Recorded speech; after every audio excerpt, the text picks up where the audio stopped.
Pre nego što naučimo šta su to aksiome i upoznamo se sa aksiomima pripadanja i paralelnosti, posjetimo se osnovnih objekata u geometriji. Osnovni objekti u geometriji su tačke, prave i ravni. Tačke se označavaju velikim latiničnim slovima, prave malim latiničnim slovima, a ravni grčkim slovima. Ako tačka A pripada pravoj A, to smo označavali, a ako tačka A pripada ravni alfa, ako prava P pripada ravni alfa, ta oznaka je malo drugačija. Za preseke pravih i ravni dobre su oznake. Dve prave A i B seku se u tački M, prava P i ravan alfa seku se u tački N, dve ravni alfa i beta seku se na pravoj S.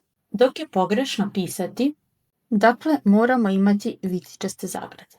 Osnovne relacije su biti između i biti podudaran. Za tačke A, B i C oznaka znači da je tačka B između tačaka A i C, dok oznaka znači da je par tačaka A, B podudaran paru tačaka C, D. Ako prava i ravan imaju tačno jednu zajedničku tačku, kaže se da prava prodire ravan. Za tačke kažemo da su kolinearne ako pripadaju jednoj pravoj, a za tačke kažemo da su komplanarne ako pripadaju jednoj ravni. Aksiome su osnovne tvrdnje, odnosno pravila ili činjenice koje ne dokazujemo, već ih prihvatamo kao polaznu osnovu u matematici i logici. Na njima se zatim gradi cela teorija. To su na neki način temelji kuće, bez njih se ne može početi graditi, a sami temelji se ne objašnjavaju zašto su takvi, već ih jednostavno prihvatamo. Ili kao u šahu, niko ne dokazuje zašto se top kreće pravo, to jednostavno prihvatamo kao pravilo igre. Tako u matematici ne dokazujemo aksiome, prihvatamo ih i koristimo da bismo dokazivali sve ostalo. Krenimo od aksioma pripadanja. Krenimo od prve. Kraće ćemo ih zapisivati A1, A2 i tako dalje. Prva aksioma kaže da svaka prava sadrže najmanje dve različite tačke i da postoje tri nekolinearne tačke. Prvi deo aksiome da svaka prava sadrži najmanje dve različite tačke, bitna reč je najmanje, znači može biti i više od dve. Drugi deo aksiome kaže da postoje tri nekolinearne tačke. Rekli smo da kolinarne tačke pripadaju istoj pravoj, to možemo zamišljati ovako. Druga aksioma kaže da svake dve različite tačke određuju jednu pravu. Dakle, ova aksioma govori da bismo uopšte imali pravu, potrebno su nam dve tačke. Treća aksioma kaže da svake tri nekolinearne tačke određuju jednu ravan.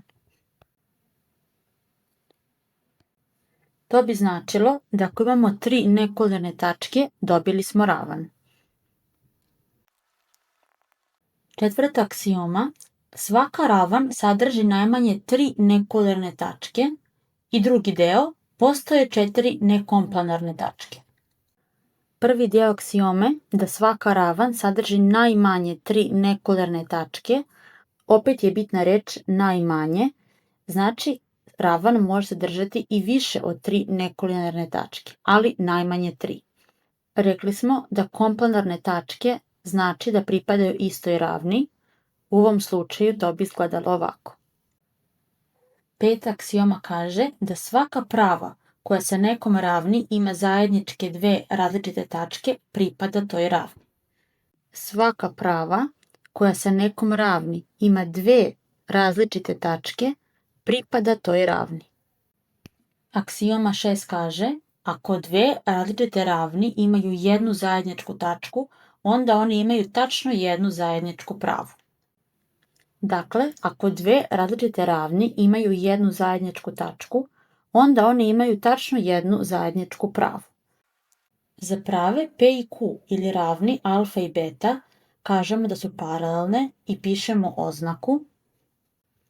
Naučit ćemo sada aksiomu paralelnosti.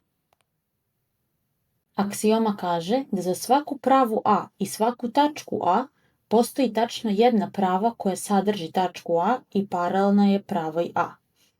Dakle, za svaku pravu A i svaku tačku A uzmemo najpre da je tačka van prave A. Postoji tačno jedna prava koja sadrži tačku A i paralelna je pravoj A.